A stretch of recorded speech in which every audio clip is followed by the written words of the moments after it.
Mga kapugi, ay construction namin, no. Gumagawa kami ng bahay ng generator.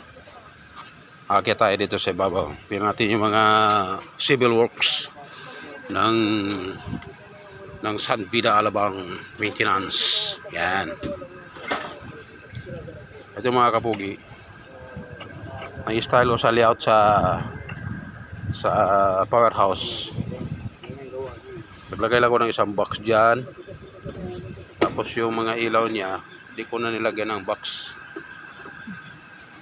Yan, silalim. Kasi alam mo ba mga kapugi, walang bubong ito. Islab ang pinakabubong ito.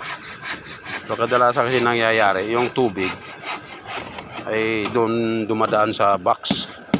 Pag nilagyan ng box, kaya nilagyan ko lang siya ng tubo. Tubo na lang nakatapos. Tapos isang box na lang nandyan. Dito sa lugar na to, kasi sa doon sa ilalim, kung tutulo siya, wala namang matutuluan dito banda. Kasi andyan naman yung makina banda. Andyan yung makina. Kaya yan ang mga teknik mga kapugi pagka powerhouse ang i-layout ninyo na slab yung bubong. Huwag niyong lagyan ng box. Kasi kadalasan yung box, yun ang dadaanan ng tubig.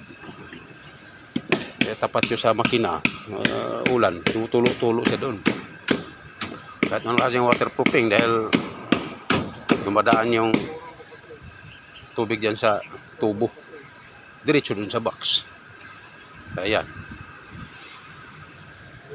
Mga kapugi.